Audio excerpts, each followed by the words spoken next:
Hi, this is my first video log. It feels kind of weird to do this, but in the spirit of my integrated ways of knowing project, I thought that in addition to writing, I would also do some speaking, hopefully intelligently, and just talk about a few things that have been on my mind.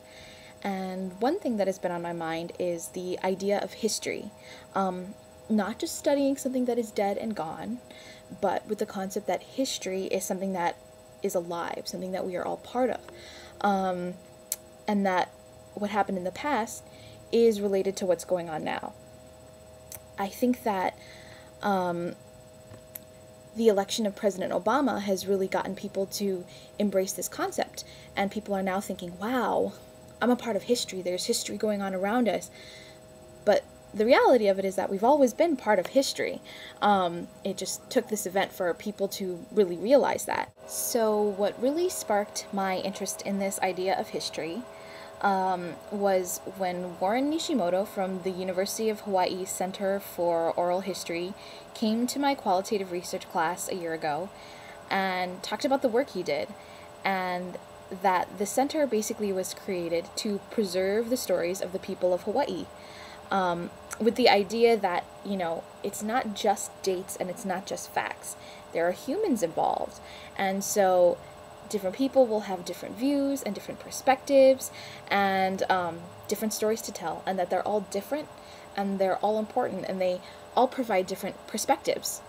And then to build on that, I had another experience recently where I met up with a friend of mine that I went to high school with that I haven't seen since high school.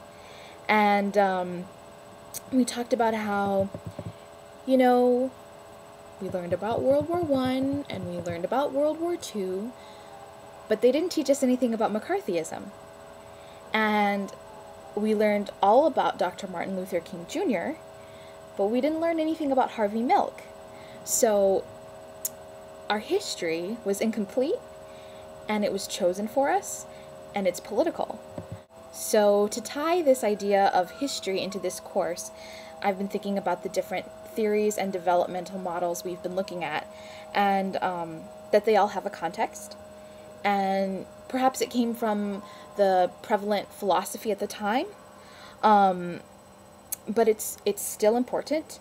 And it's also important to see how these different modes of thought have evolved over time, and that we make connections from the past to the present. So what I'm hoping to do is to think about what's going on now in relation to what we're reading in class, and read some things outside of class, assuming I have the time, and hopefully reflect on those in relation to class. So the reading that I'm planning to do soon is a book called The New Gay Teenager by Rich C.